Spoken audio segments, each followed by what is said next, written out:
Chers téléspectateurs du micro du Pasteur Bobo, partout où vous êtes, à travers le monde, on vous dit bonjour ou bonsoir, ça dépend de l'heure à laquelle vous nous regardez. On dit encore une fois de plus, bonne année 2020. Nous sommes avec Justine Poyo Kassavubu, présidente de la diaspora congolaise Compromis. Elle vous a dit cette année, elle sera avec vous de temps à autre. Bonjour Madame Justine Poyo Kassavubu. Bonjour Pasteur Bobo. Donc, vous tenez à vos promesses. Mais écoutez, je pense que l'actualité de notre pays est une actualité très pressante et donc je pense que notre présence s'impose de plus en plus pour que nous puissions apporter l'éclairage dont notre peuple a besoin, mais surtout aussi donner les pistes de solutions et la vision qui est tout à fait indispensable pour que ce pays se redresse et soit restauré définitivement. Comment c'est pour la diaspora congolaise? Ah, écoutez, je crois qu'il faudra prévoir une émission où nous allons effectivement faire un peu l'évaluation de la diaspora parce qu'aujourd'hui, en réalité, nous avons une actualité qui est beaucoup plus brûlante et qui est beaucoup plus urgente pour que nous puissions nous attarder sur la diaspora. Et donc, je reviendrai volontiers pour parler de la diaspora.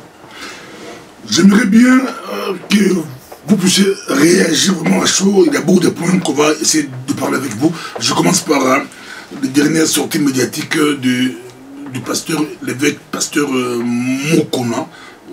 Vous les suivez. Comment vous réagissez quand vous écoutez l'évêque Mokona? À qui?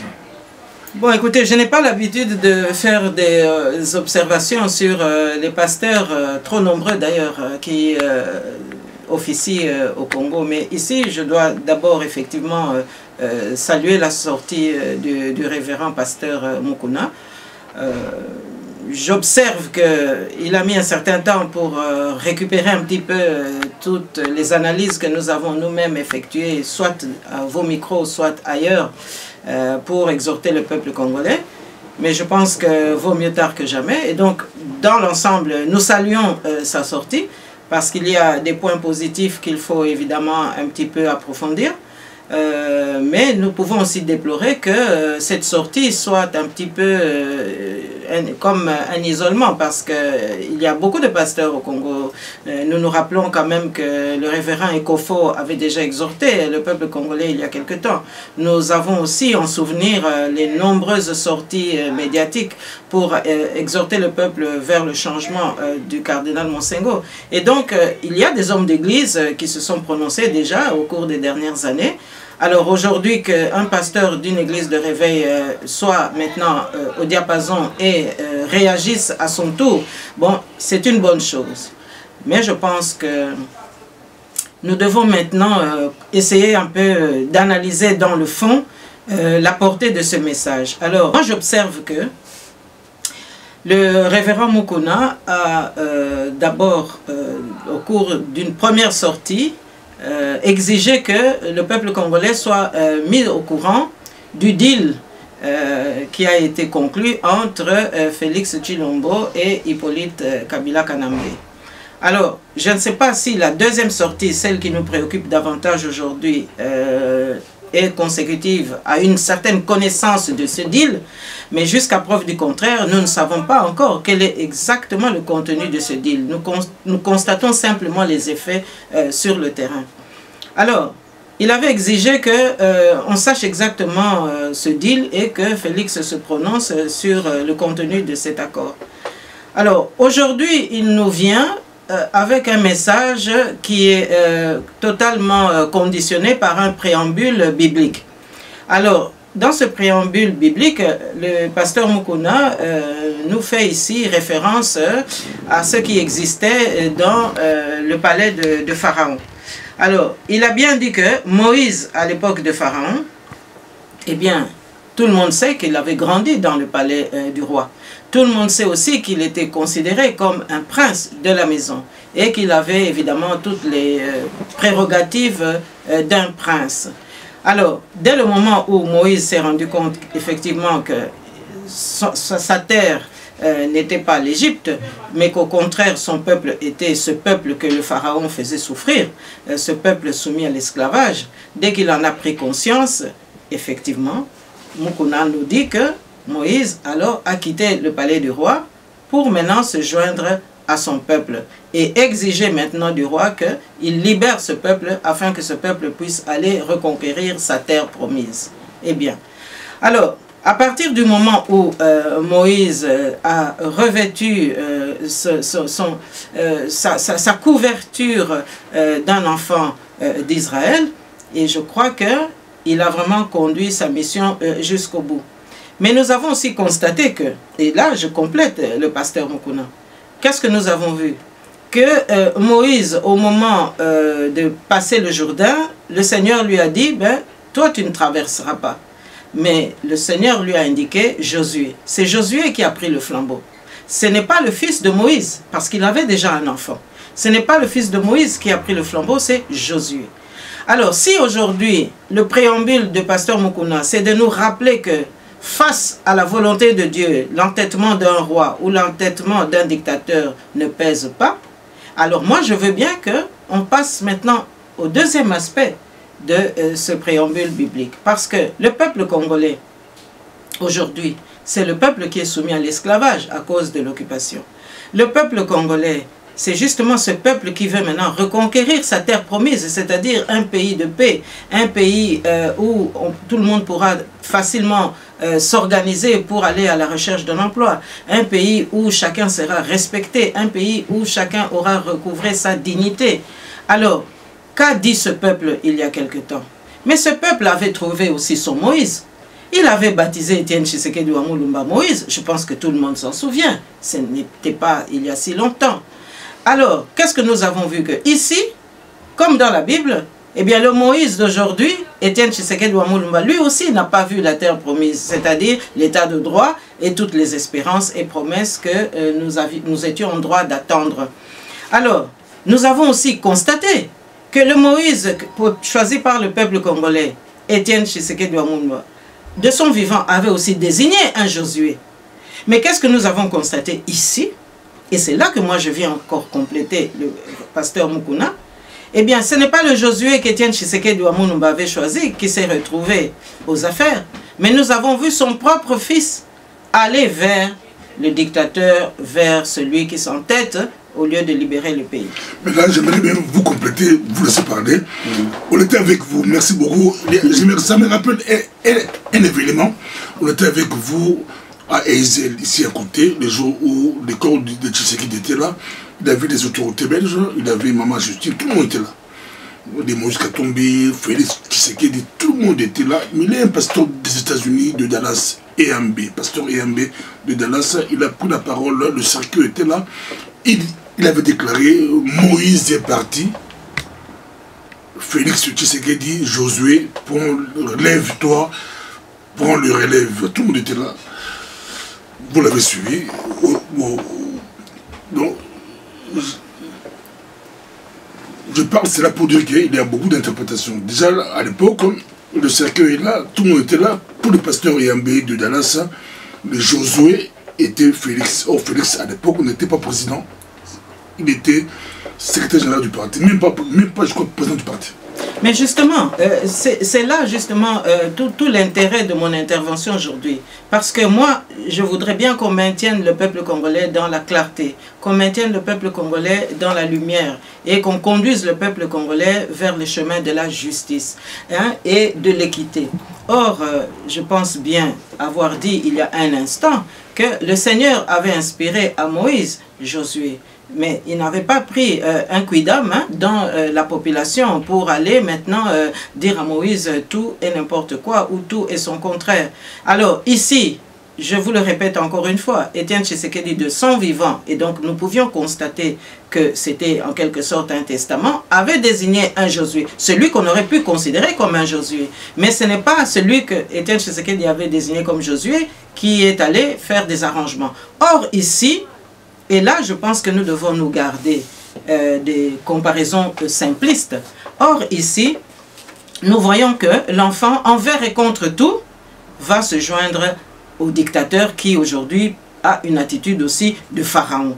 Alors, ce qu'il faut observer ici, c'est que, du vivant de notre Moïse, eh bien, il avait dit, mais ces étrangers qui sont venus sont des Rwandais. Mais ils doivent rentrer chez eux. Étienne Tshisekedi Wamumba avait même fustigé Hippolyte Kabila Kanambe en disant qu'il est Rwandais, qu'il doit rentrer chez lui. Il avait même, du temps de Mzee Laurent Désiré Kabila, demandé que les accompagnateurs, c'est-à-dire nos agresseurs d'aujourd'hui, lui fournissent la facture de leur accompagnement pour qu'il rentre chez eux. Et je pense que quand il exigeait cela, lui, il sait très bien de quoi il parlait. Parce que Étienne Tshisekedi Wamumba sait très bien quel est le comportement des Rwandais. Il a vécu sous le moboutisme. Il sait très bien que tout a commencé, non pas aujourd'hui, mais que ça avait commencé avec Bisengimana Rwema, dit Barthélemy, à une certaine époque. Et donc, en exigeant la facture, il savait très bien que si on laisse ces gens venir dans notre pays sans droit, sans loi, et d'une manière tout à fait illégale, nous allons avoir de graves problèmes dans l'avenir. Et donc, c'est à juste titre qu'il avait exigé que les Rwandais retournent chez eux. Mais nous constatons ici que son propre fils, Félix, est allé faire un deal, justement, avec ceux que son père avait condamnés au retour dans leur propre pays. Attendez, parce que ici, moi je viens pour contribuer à la clarté, pour contribuer à la conduite d'un peuple vers son véritable destin. Et ici, le père avait dit qu'ils doivent rentrer chez eux, mais le fils vient nous dire non, ce sont des partenaires. Alors le père avait dit que non, ce sont des Rwandais, le fils nous dit, à l'occasion même d'un dernier voyage, que non, ce sont des Congolais. Il a même fustigé pour dire que les Banyamulenge sont des Congolais, alors que le père prétendait le contraire. Alors, lorsque l'évêque Mukuna nous expose à des préambules bibliques, mais je pense que nous devons aller au fond des choses pour essayer vraiment de voir où est-ce qu'il y a l'équation entre ce que le père a dit, Étienne Tshisekedi, et le fils. Or là, je constate qu'il y a une inéquation, il y a une incohérence. Pourquoi? Parce que face au pharaon, eh bien Moïse n'avait pas transigé. Moïse a carrément choisi son camp, le camp du peuple.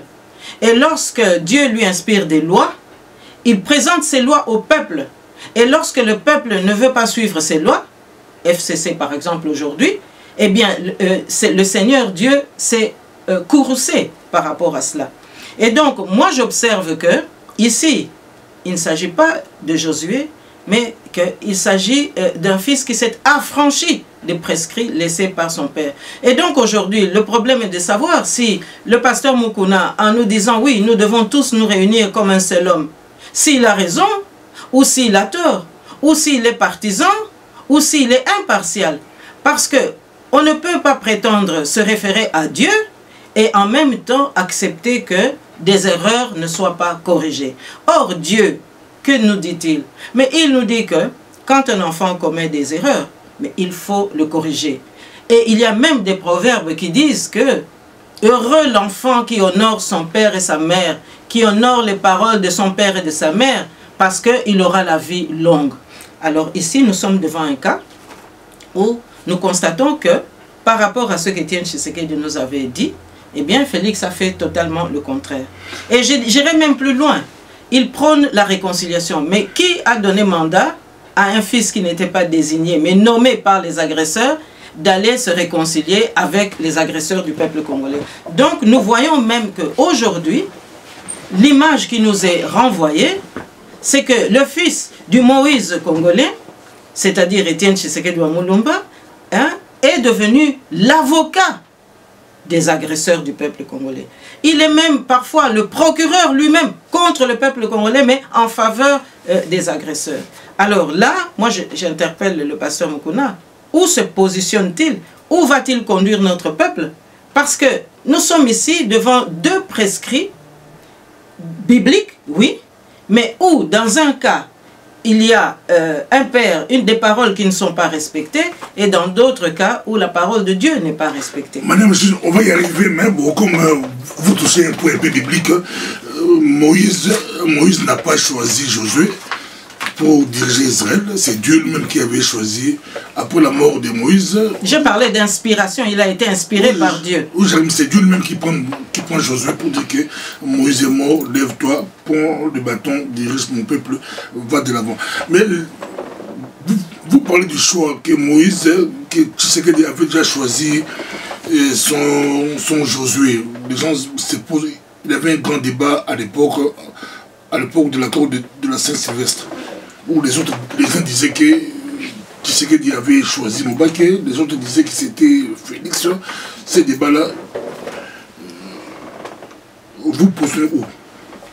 Mais je pense que, en réalité, là encore une fois, il faut se référer à ce que nous avons vécu dans notre pays. C'est-à-dire une succession de non-respect des lois, de non-respect des règles. Mais ça ne pouvait générer que de la confusion, ça ne pouvait générer que du désordre, ça ne pouvait générer que des malfaiteurs aussi.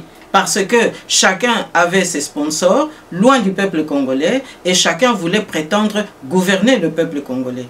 Alors, évidemment, lorsque le pasteur Mukuna fait le constat que aujourd'hui le pays va mal, que nos entreprises publiques sont totalement en déliquescence, et que la Régie des eaux, il cite ça comme exemple, il cite aussi la GECAMINE, mais il ne s'interroge pas pour éclairer le peuple. Parce que le peuple, dit-il, doit s'en prendre en charge. Mais ça veut dire que le peuple doit aussi mettre le doigt vis-à-vis de ceux qui ont justement mis ce pays en déliquescence.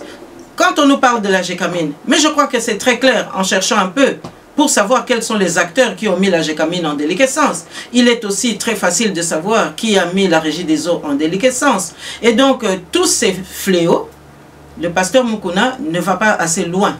Il ne désigne pas les pistes vers lesquelles le peuple doit s'orienter pour aller justement décortiquer le venin qui a évidemment contaminé notre pays. Alors, je vous dirais aussi que là où le constat du pasteur Mukuna est totalement insuffisant, mais c'est parce que dans son constat, il recommande aussi que on puisse sauver Félix parce qu'on doit lui donner une chance.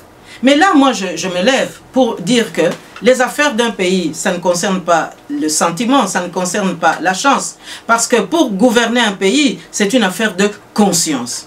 Alors, on ne va pas maintenant exposer l'exigence de la conscience nationale par rapport à la légèreté du hasard, à la légèreté de tout ce qui peut venir d'une manière tout à fait désorganisée. Parce que voyez-vous, la chance, ça ne s'organise pas, c'est une grâce qui vient, qui surgit. Mais gérer un pays, c'est une organisation. Et donc, il faut une vision, il faut une pérennité, il faut un programme, il faut évidemment une détermination pour conduire le peuple vers sa destinée. Et il faut aussi des plans pour élaborer tous ces éléments-là. Or, en demandant qu'on donne à Félix une chance, je pense que là, le pasteur Mukuna est en porte-à-faux. Parce qu'en fait, de chance qu'il réclame, mais Félix a eu cette chance il y a 1 an.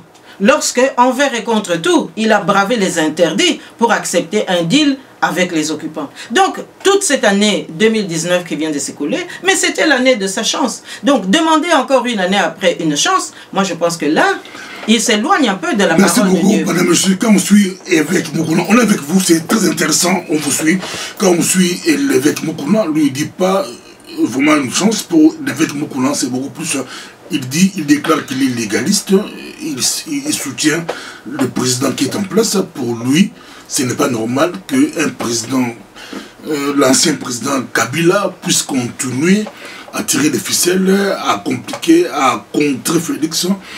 Il s'est levé, il n'est pas seul maintenant, je crois, il y a des Gabriel Mouké, de plus en plus, il y a un mouvement à Kinshasa, je parle de Kinshasa, derrière Mukuna, pour qu'on puisse contrer Kabila. Pour Mukuna, il dit il est légaliste. Pour lui, le président en place, le président qui a été proclamé par la Cour constitutionnelle, qu'on puisse le laisser travailler. Oui, mais... Le laisser travailler. Oui, oui. Pourquoi un ancien président puisse continuer à tirer les ficelles? Lui, il dit non. C'est oui, mais là, un peu ça, ce message. Mais non, là, c'est un message alors qui fait preuve de naïveté. Hein, parce qu'il faut s'interdire justement toutes ces faiblesses.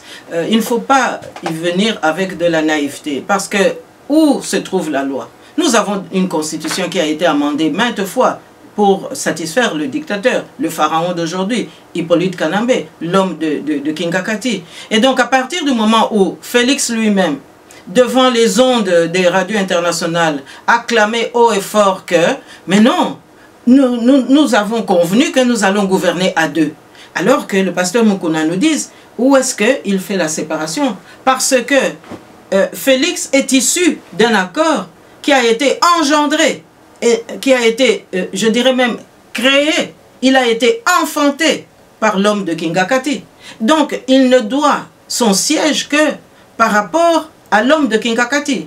Et il a même eu la vision avant tous ces méfaits pour dire que le calcul de Kabila, ce n'était pas de quitter le pouvoir, mais c'était de rester en trouvant un truchement. Et quel était ce truchement? Eh bien, trouver quelqu'un qui peut réchauffer le siège pour lui en attendant 2023. Et donc là, encore une fois, le pasteur Mukuna doit bien se rendre compte que Félix est dans la logique de permettre justement à Kabila Kanambe de rester au pouvoir jusqu'en 2023, parce qu'il est là pour réchauffer le siège, afin que tout soit en ordre et qu'on ait liquidé assez de Congolais et assez de responsables pour qu'ils aient la voie facile.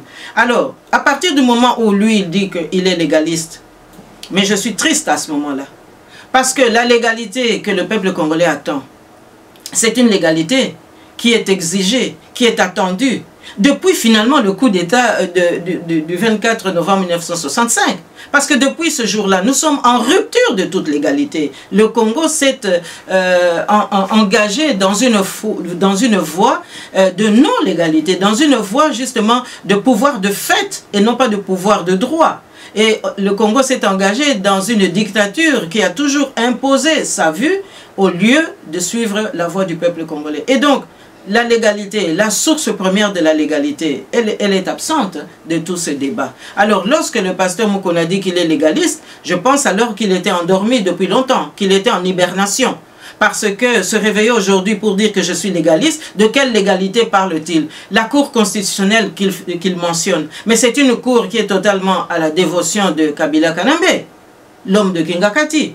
Donc à partir du moment où on mélange tout, là je trouve que mon devoir c'est de remettre un peu les pendules à l'heure, de manière à ce que le peuple congolais se ressaisisse pour que tout ce qui est référence à la Bible, nous puissions effectivement y concourir, mais d'une manière tout à fait intégrale, sans omettre les détails qui font toute la différence. Alors je dirais aussi que, par rapport à cette faiblesse de naïveté, mais le pasteur Mukuna doit quand même nous dire, si lui aujourd'hui il prétend, à juste titre, et je le félicite, parler à partir du terrain, c'est bien, mais il nous dit de donner une chance à Félix, il dit qu'il est légaliste, mais dans le même temps, un autre pasteur, issu, je ne sais pas, de Benamutombo ou de Kabea Kamwanga, ici en diaspora, le révérend Tchakoudia, qui prône tout à fait le contraire. Parce qu'il y a quelques jours, il nous a dit que Félix, ce n'est pas Félix qu'on voit. Que l'homme que nous voyons, ce n'est pas Félix Tshilombo. Que l'homme que nous voyons, eh bien, c'est une enveloppe. Et que ce qu'il dit, ça ne vient pas de lui. Tchakoudia, le pasteur. Et donc, j'imagine qu'entre pasteurs, ils ont des passerelles, ils ont certainement des occasions de se rencontrer, d'échanger aussi les homélies qu'ils vont livrer au peuple, aux fidèles. Alors, à partir du moment où lui, pasteur Mukuna, dit qu'on doit donner une chance à Félix, mais ici, nous avons un autre pasteur qui nous dit que Félix n'est pas Félix, et que Félix a été envoûté, et qu'il faut au contraire le délivrer, qu'il faut même implorer sa maman pour qu'elle concourt un peu à cette délivrance, pour que nous puissions libérer notre pays. Alors nous avons deux voies contradictoires. Et donc, je ne vois pas très bien comment est-ce que nous pouvons départager le peuple, parce qu'il y a d'un côté, on nous dit qu'il y a de l'obscurantisme, on nous dit qu'il faut délivrer Félix, et de l'autre côté, on nous dit qu'il faut lui donner une chance. Alors, il y a quelqu'un qui est dans le faux. Or, le révérend Tchakoudia nous a dit qu'il parlait au nom des ancêtres, parce qu'il est initié. Il a reçu l'onction, justement, de l'initiation qui lui permettait de dire que Félix Tshilombo devait être délivré. Au nom des dieux, au nom des ancêtres. Écoutez, Dieu a créé tous les peuples en leur donnant l'onction de vivre à travers les traditions, parce que les traditions sont aussi des atouts que Dieu a donnés à chaque peuple. Et regardez, tous les peuples qui respectent leurs traditions sont des peuples aujourd'hui développés. Je ne reviens pas sur le cas de la Chine. Qui oserait aujourd'hui défier les exigences de toutes ces églises en Chine ou au Japon, où on vous dit, ben, avant d'entrer dans un dojo, il faut par exemple afficher tel ou tel comportement. Donc ça veut dire que les peuples qui respectent leurs traditions sont des peuples qui promettent leur pays vers le développement, vers la prospérité. Or, chez nous, c'est tout à fait le contraire. Nous avons abandonné nos traditions. Alors, ici, j'aimerais aussi dire que par rapport à ces traditions, ce que le révérend Tchakoudia nous a dit, mais c'est tout à fait important aussi. Parce qu'à supposer que lui, il ait raison, hein, comme il prétend, eh bien, cela veut dire que, du point de vue des ancêtres, il y a eu un manquement grave. Alors, où est-ce que le pasteur Mukuna se situe par rapport à ces manquements graves? Parce que j'observe, du moins, que le rite mortuaire, par exemple, pour notre Moïse congolais, ces rites mortuels n'ont pas été respectés. Comment expliquer qu'un homme qui était considéré un peu comme un chef coutumier, entre guillemets, ait pu rester comme ça en suspens, un cercueil qui n'a pas été mis sous terre en temps et en heure, tout simplement parce que le pharaon qui est à Kingakati ne voulait pas qu'il y ait une déferlante sociale qui puisse générer un soulèvement populaire à l'occasion de funérailles qui forcément auraient été des funérailles grandioses. Alors moi je dis encore une fois que là, nous sommes devant des dénis de nos traditions, hein, et je crois que la Bible nous exhorte aussi à respecter les traditions. Alors là, le pasteur Mukuna a été totalement incomplet, et je viens ici encore pour dire que c'est bien de prendre des positions au Congo, mais une chose est de s'appuyer sur des préambules bibliques, ce qu'il a fait, mais une autre chose est, aujourd'hui, il a quitté la voie de la Bible pour suivre la voie de l'Imété. Alors, là encore, ça montre que les sorties du pasteur Mukuna sont des sorties un petit peu abracadabrantesques, parce que il prône la foi, il prône la vertu, mais en même temps, lui-même, il se dédouane de tout cela. Parce que aller maintenant réclamer à l'Imété, devant le siège d'un parti, qu'on doit maintenant mettre fin à un parlement illégal, à un parlement totalement de toute façon hors la loi, mais qu'est-ce que ça veut dire? Je pense qu'il aurait été beaucoup mieux inspiré de s'entourer de nombreux pasteurs et d'aller clamer cette exigence devant le bâtiment qui représente le Parlement. Je ne parle pas devant les parlementaires, mais devant le bâtiment qui représente le Parlement. Or, il ne l'a pas fait. On suit par toi très bien, c'est intéressant. Les gens de qui se posent des questions, on vous dit, vous de la diaspora, vous êtes très compliqué. Aujourd'hui, il y a un pasteur Mukuna qui essaie, avec le moyen des bords, de relayer les messages de la diaspora. Mais quand on les lit aussi, ils ne comprennent pas comment vous de la diaspora, vous les fustigez encore. Parce qu'eux, ils essaient un peu. Parce que, comme vous l'avez dit, il y a beaucoup d'hommes politiques au Congo, il y a beaucoup de politiciens, beaucoup, qui ne parlent même pas. Ceux qui osent prendre votre message, le relayer, au lieu de les encourager, vous les étouffez encore. Non, écoutez, là vous vous adressez quand même à une maman qui a d'autres références historiques. Hein? Vous savez que lorsque moi je prends la parole, je me réfère pas simplement à la lutte d'aujourd'hui, mais je me réfère d'abord à l'onction de l'indépendance que nous avons acquise quand même au 30 juin 1960. Et donc moi je me dois d'être fidèle à cette loyauté républicaine qui a porté notre pays sur les fonds baptismaux de la souveraineté internationale. Et nous sommes loin du compte. Parce que regardez un petit peu, depuis qu'il y a eu la rupture de cette onction en 1965, le pays est dans une errance absolument démentielle. Donc, à partir du moment où il y a un pasteur qui parle, mais c'est très bien, mais ne m'entraînez pas non plus maintenant à apporter des considérations sur le timing, parce que réagir aujourd'hui, un an après que eux aient donné une chance à celui qui avait violé toutes les lois, j'estime quand même qu'on a perdu du temps. Parce que, qu'est-ce que Dieu demande à tous ces pasteurs? Mais c'est aussi l'humilité. Mais est-ce qu'ils ont développé l'humilité lorsque, par exemple, les Kofo avaient dit pratiquement la même chose, mais avec aussi un courage absolument sans précédent devant la classe politique et devant le corps diplomatique? Qu'est-ce que les pasteurs ont fait à ce moment-là? Ils auraient dû emboîter le pas des Kofo. Nous aurions gagné 3 ans. Or, ils ne l'ont pas fait. Et ça a permis au pharaon de Kingakati de concocter des plans diaboliques qui ont amené notre frère aujourd'hui à concocter un deal avec lui de manière totalement inacceptable. Alors, je dirais aussi que il y a l'autre aspect qui manque dans l'analyse et dans l'approche du pasteur Mukuna. Parce que quand on veut encourager un dirigeant quel qu'il soit, mais on regarde aussi s'il y a des erreurs à corriger. Chaque voyage à l'étranger, c'est évidemment maintenant une démonstration d'insulte vis-à-vis du peuple congolais. Chaque voyage à l'étranger amène Félix non pas à défendre le peuple congolais, mais à amener sa liste à lui pour exiger que la communauté internationale supprime les sanctions qui ont été annoncées contre les agresseurs de notre pays. À chaque sortie, il insulte les Congolais. Hein? Des noms d'oiseaux fusent de partout et dernièrement en date, c'était maintenant pour considérer les membres de la diaspora comme des chèvres. Alors je ne sais pas, lorsque notre Moïse congolais disait le peuple d'abord, est-ce qu'il avait dit les chèvres d'abord? Ou bien il était appuyé par un peuple dont il revendiquait justement la légitimité. Lui, il considère que la diaspora, ce sont des chèvres. Mais alors, il est le président des chèvres. Donc, à défaut du contraire, donc lui aussi, il est une chèvre. Alors, moi j'aimerais... Il dit ceux qui agressent. Pardon?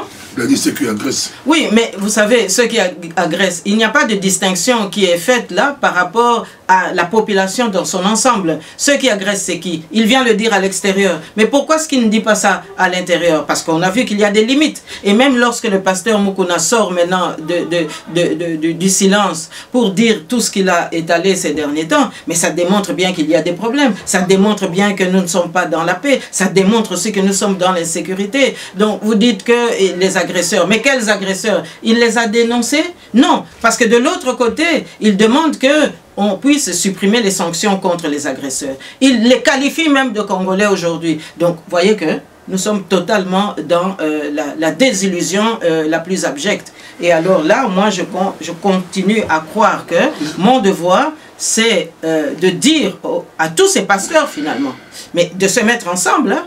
On est d'accord avec vous qu'il y a des mots, des phrases qu'un président ne peut pas prononcer, mais êtes-vous aussi d'accord qu'il y a aussi des phrases ou des mots, même un pasteur ou un homme politique ne peut pas prononcer?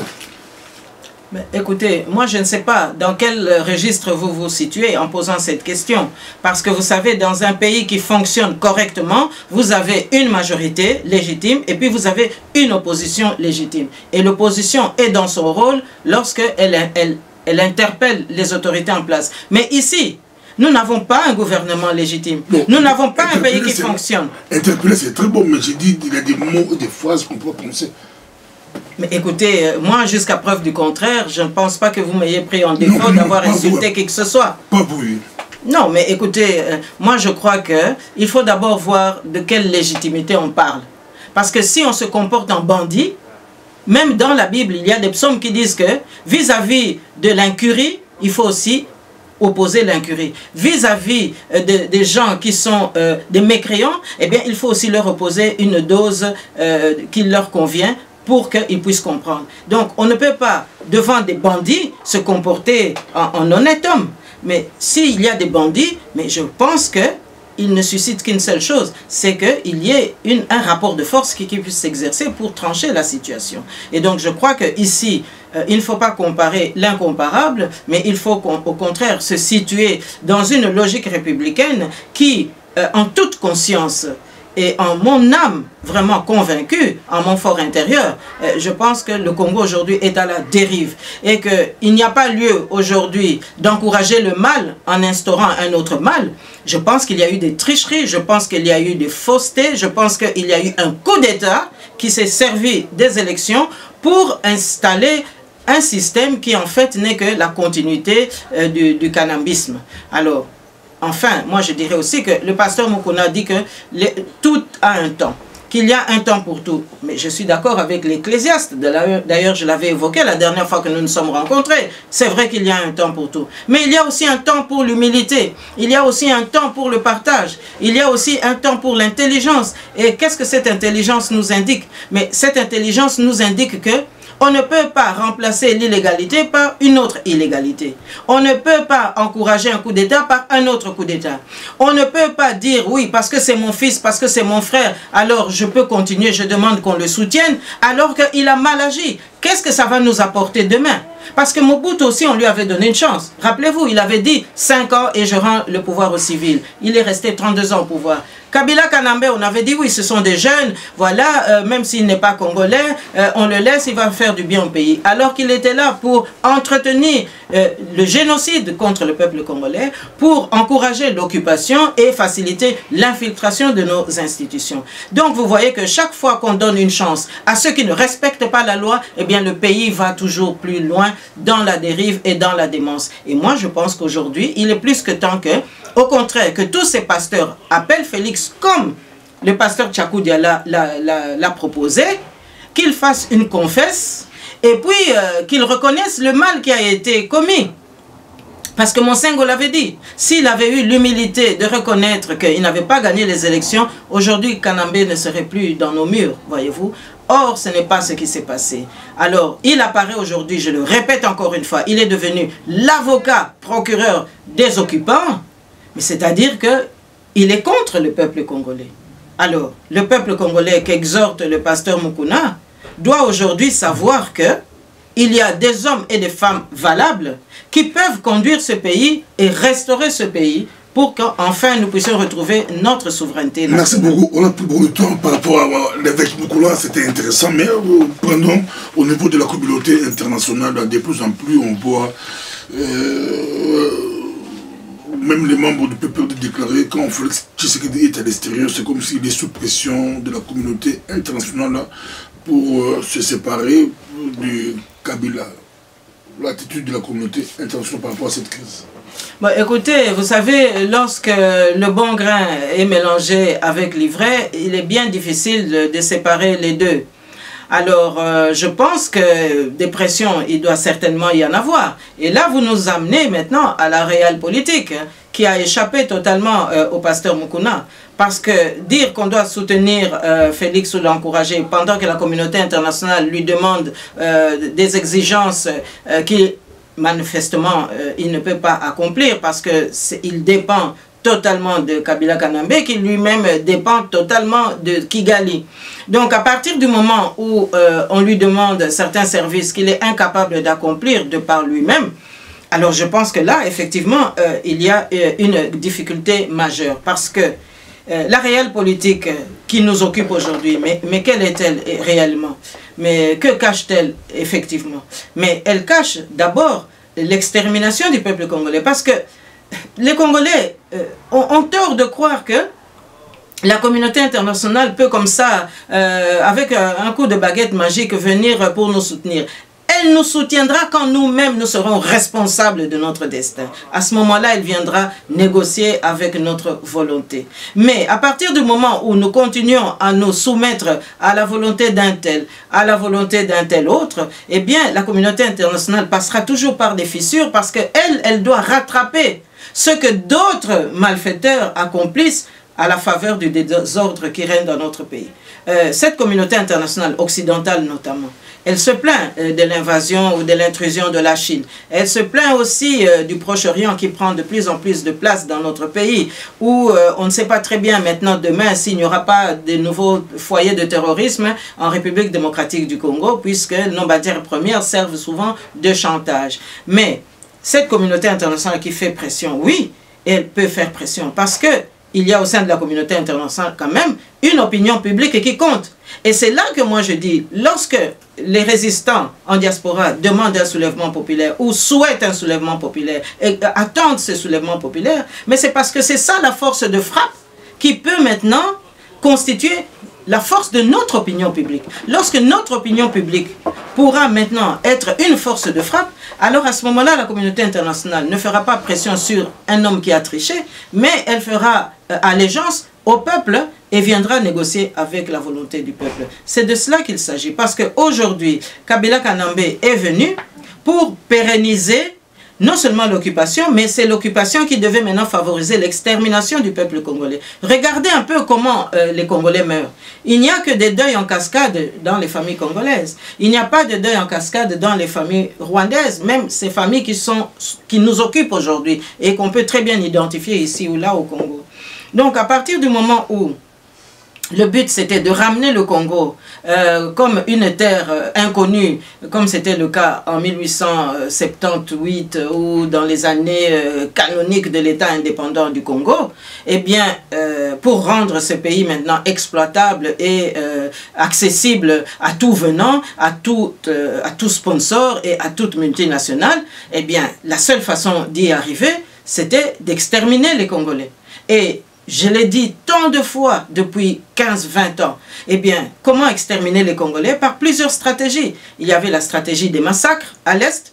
Et pour que ces massacres produisent des effets, il fallait maintenant éventrer des femmes enceintes, les tuer, et puis empêcher des femmes en âge de procréation de procréer en abîmant leur appareil génital. Le docteur Mukwege en est témoin. Donc, à partir du moment où on diminuait le taux de fécondité des femmes congolaises, on augmentait de facto le taux d'intrusion d'éléments non congolais. Alors, à partir du moment où, de l'autre côté, sur le plan politique, on éliminait les hommes politiques par des empoisonnements multiples, mais par des relégations aussi, mais aussi en les prenant à l'usure. Parce qu'aujourd'hui, le calcul in fine, c'est aussi de prendre les hommes politiques à l'usure. Hein? Et en prenant les hommes politiques à l'usure, ça veut dire quoi? Ça veut dire qu'on crée des frustrations. Ah, mais il y a des démocrates là-bas, eh bien on va promouvoir les incompétents. Il y a des compétents là-bas qui sont sortis des universités, on va les frustrer en faisant la promotion de ceux qui n'ont pas étudié, de ceux qui n'ont pas le diplôme, de ceux qui sont médiocres. Et alors, ceux qui sont intègres, qui sont honnêtes, on ne les prend pas, on prend ceux qui sont malhonnêtes. Alors, rappelez-vous, les 15 millions, ça passe sous le tapis comme ça. Les 600 millions, les 500 000, tout cet argent passe. Tout simplement parce que d'un autre côté, il faut faire la promotion de ceux qui sont pas intègres. Alors, ça veut dire aussi que le glissement politique, il s'opère aussi par là. C'est-à-dire que plus le temps passe, plus vous avez maintenant des antivaleurs qui continuent à s'immiscer dans la classe politique pour amener, in fine, la population à considérer que ce qui compte, ce n'est plus finalement les études, mais c'est la capacité à être téméraire, c'est la capacité à conclure des deals avec des brigands, c'est la capacité de dévaliser des banques. C'est ça. Au-dessus partout, à travers vous avez été voté par la diaspora congolaise est plurielle. De plus en plus, il y a une partie de la diaspora qui se pose aussi des questions. Quand Félix voyage partout à travers le monde, aujourd'hui, c'est clair qu'il y a aussi une partie des Congolais qui les suivent partout. Les salles sont remplies, 4 000, 5 000, 6 000 personnes, c'est mal rempli. Et ces Congolais-là ont aussi voté pour vous. Les gens se posent des questions. Qu'est-ce qui empêche, qu'est-ce qui bloque que Madame Justine, qui est au-delà, qui est la présidente de la diaspora congolaise, puisse soutenir les actions de Félix au détriment du Kabila? Une partie de la diaspora, c'est une question d'une partie des Congolais. Quand Félix arrive en Europe, partout, même s'il prend une salle de 10 000, c'est rempli. Oui, mais écoutez, non, le pasteur Bobo, écoutez, nous ne sommes pas ici dans une salle indoor où il faut aller maintenant acclamer quelqu'un comme si on allait assister à un match de football ou à un match de tennis. Donc, le Congo ne peut pas être mesuré à une salle de 6 000 personnes ou à une salle de 10 000 personnes. 80 millions d'individus, d'habitants. Mais vous allez maintenant comparer ça à 6 000 personnes qui s'agglutinent dans une salle. Non, je pense que non. Non, mais la diaspora ne se limite pas à 6 000 personnes. Est-ce que vous savez combien déjà nous sommes en Belgique? Il y a plus de 30 000 Congolais, n'est-ce pas? Les statistiques, d'ailleurs, nous sommes en train maintenant, j'ai un de mes conseillers qui est en train de réunir toutes les statistiques pour que nous sachions exactement, depuis 2010, depuis le 50e anniversaire de notre indépendance, combien il y a de Congolais ici et surtout combien il y a de diplômés qui sont sortis des universités simplement belges. Donc nous sommes en train d'effectuer ce travail. Mais vous n'allez pas maintenant dire que les 6 000 personnes qui vont acclamer Félix ici ou là, mais alors combien il y en a à l'extérieur qui ne l'acclament pas? Est-ce que vous avez comparé? Parce que ceux qui sont à l'extérieur, qui ne l'acclament pas, ou qui n'ont pas voulu se déplacer, est-ce que vous avez le total? Mais c'est beaucoup plus que 6 000. C'est beaucoup plus que 6 000. Je suis président de la diaspora. Donc je peux le dire. Alors si maintenant vous voulez aller disséquer cela et voir qui effectivement remplit les salles et que nous faisons maintenant des statistiques par rapport aux composantes régionales de notre pays, mais vous allez quand même voir qu'il y a un déséquilibre. Donc moi je pense que ce n'est pas un indice pour dire voilà il y a 6 000. Alors s'il y a 6 000 personnes qui le suivent en diaspora, Mais pourquoi est-ce que ces 6 000 sont des chèvres tout d'un coup? Alors, s'il y a 6 000 personnes qui le suivent, mais alors les 80 millions au Congo qui pleurent, parce que tous les jours il y a des morts, tous les jours il y a des empoisonnements, hein? Alors, qu'est-ce qu'il fait des 80 millions? Mais je crois que ce n'est pas les 6 000 qui comptent. Non, là, je crois que c'est faire preuve un peu de légèreté, de mettre le diapason sous cet angle-là. Je crois que ce qu'il faut retenir aujourd'hui, c'est l'incapacité qu'a Félix de rencontrer tout le monde. Et je vais m'expliquer. Vous savez que nous avons eu des doléances, parce que quand M. Martin Fayulu est venu en Europe, il y a eu des doléances, nous l'avons rencontré. Mais il y a eu aussi des mêmes types de demandes par rapport à Félix Tshilombo. Et notre nom était sur la liste, aussi bien par rapport au protocole qui existe ici en Belgique qu'au protocole du Congo. Mais, in fine, il n'a pas reçu le cabinet de la diaspora que je préside. Pourquoi? Parce que tout simplement, lorsque la liste des noms a été soumise au service de Félix, mais cette liste est allée à Kingakati avant que ça ne soit de retour ici à Bruxelles, quand il était à Bruxelles. Kingakati a barré certains noms, et lorsque la liste est revenue, notamment auprès de son conseiller, un certain M. Béa, notre nom et ma délégation ne figuraient plus. Donc ça veut bien dire que il n'est pas autorisé à rencontrer tout le monde. Et on peut même extrapoler en considérant que les 6 000 qui viennent sont des 6 000, nous avons bien entendu. Et nous avons vu des vidéos récemment. Ce sont des gens qui ont été payés pour aller dans les salles. Hein? Dernièrement, c'était 400 € qu'on remettait à chaque citoyen qui allait maintenant rencontrer Félix. Alors, dites-moi un peu, quand on doit payer les gens, quelle est la différence avec ce que Mobutu faisait en son temps pour que les gens puissent aller l'acclamer? On paye les gens maintenant pour aller remplir une salle. Alors vous allez me dire que 6 000 le suivent. Non, 6 000 personnes avaient peut-être faim, et je peux le concevoir, parce que la vie en diaspora n'est pas toujours facile, tout le monde n'a pas toujours un emploi, tout le monde n'est pas toujours aussi à l'aise, et je peux comprendre que 400 €, ça compte dans un budget, dans une famille. Il y a des gens qui avaient faim, et qui avaient besoin des 400 €, et ils sont allés dans cette salle. Mais ne me dites pas que ce sont des gens qui le suivent. Et je le dis encore une fois ici haut et fort, il n'a pas été suivi par une majorité de la diaspora, loin de s'en faut. Au contraire, on a payé, et donc on a encore gaspillé les deniers de l'État, hein, de façon très futile, pour payer certains citoyens, pour qu'ils aillent soutenir... On vous a promis que ça sera chaud cette année avec Je suis pas au Kasavubu, mais on termine ici, mais on va terminer d'abord par des propositions. Vous fustigez, vous... mais... pour vous, maintenant, alors, selon l'actualité du moment, comme disent les Américains, right now, c'est quoi la solution pour le Congo? On termine ici. On va dire pour aujourd'hui.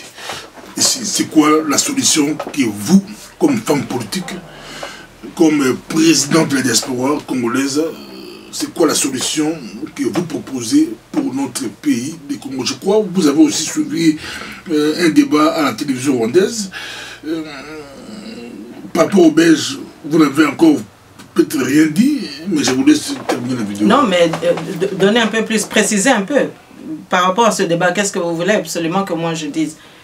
Donnez-moi 2-3 éléments qui vous retiennent. Juste votre réaction.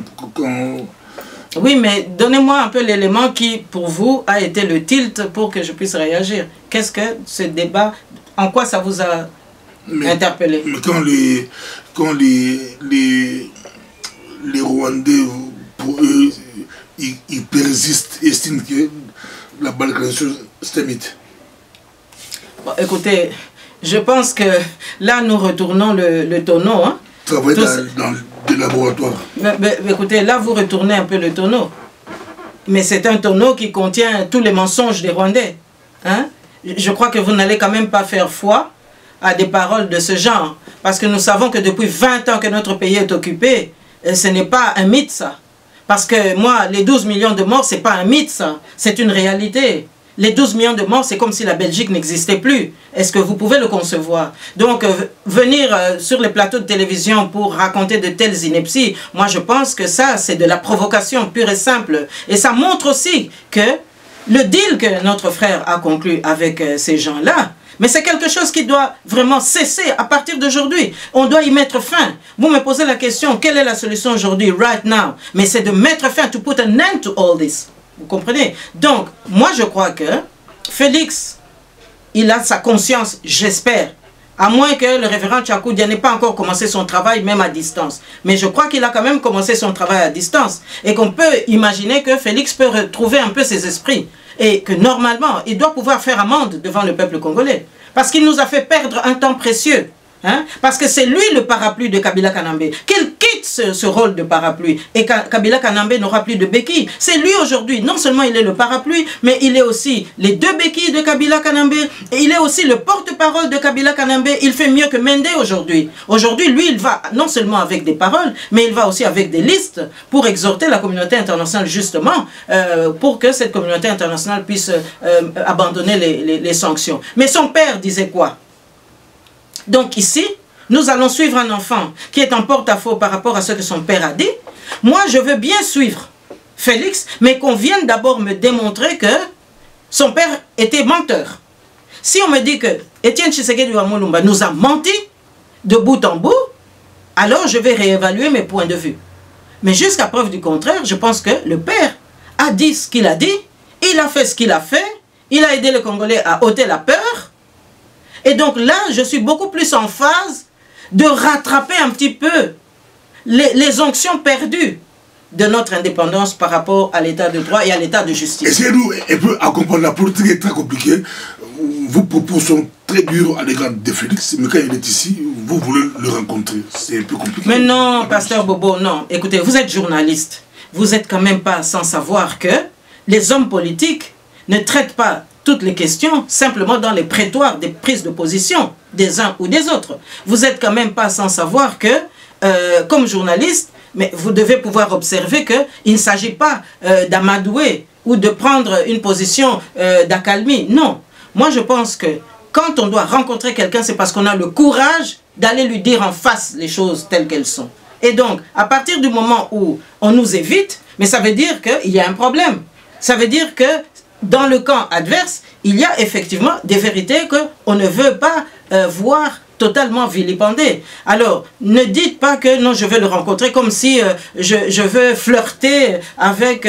non, ici, il s'agit des affaires de l'État. Et j'aimerais bien qu'en ce 60e anniversaire, Pasteur Bobo, vraiment, je vous conjure que cette année, les 60e anniversaire de notre pays, ce ne sont pas des choses à la légère. On parle ici d'un pays, on parle de la conquête de notre terre, de la reconquête de notre souveraineté nationale. On ne parle pas ici des caprices d'un enfant qui s'est quand même trompé. Mais j'aimerais quand même qu'on me dise où est la loi de Dieu dans tout ça. Où est la vérité dans tout ça. Il y a quand même un peuple qui a voté, mais qui a voté autrement que ce que nous voyons aujourd'hui. Moi, je veux bien m'entendre avec tout le monde, je suis disposé. Mais qu'on me donne aussi des repères qui me permettent d'être moi-même et de ne pas tromper ma propre conscience. C'est de cela qu'il s'agit. Or ici, moi, c'est comme si on me demandait de continuer dans la tromperie, dans la tricherie, alors que j'essaye de corriger un enfant qui a mal agi. Hein? Je ferai la même chose avec mes enfants à la maison. Lorsqu'un enfant agit très mal, quand ils sont petits, c'est la fessée. Mais quand ils sont plus grands, eh bien, c'est quand même le dialogue franc et net. Or ici, on voudrait nous éviter le dialogue franc pour que nous puissions souscrire à l'indescriptible, souscrire à l'impossible. Mobutu a fait son coup d'État. Tout le monde est allé à la mangeoire. Tout le monde a dansé le djalelo. Aujourd'hui, ça nous a coûté quoi? Ça nous a coûté une classe politique totalement irresponsable. Et on voudrait que Kabila Kanambe, qui s'est infiltré, qui est venu avec un plan d'occupation, qu'on le soutienne et qu'on soutienne tous ceux qui lui donnent des parapluies, pour que le peuple congolais soit exterminé par consensus. Parce que la communauté internationale trouvera l'excuse de dire « Ah ben non, mais votre président faisant fonction a accepté, et donc comme vous n'avez rien dit, donc vous avez accepté. » Eh bien moi je parle ici parce que quand la communauté internationale voit que le peuple a une autre voie, que le peuple apporte une autre piste, eh bien la communauté internationale ne peut plus se réfugier derrière les faiblesses d'un homme politique. Merci beaucoup, c'était Justine Poyo Kassavoubou. Merci, à la prochaine. Merci.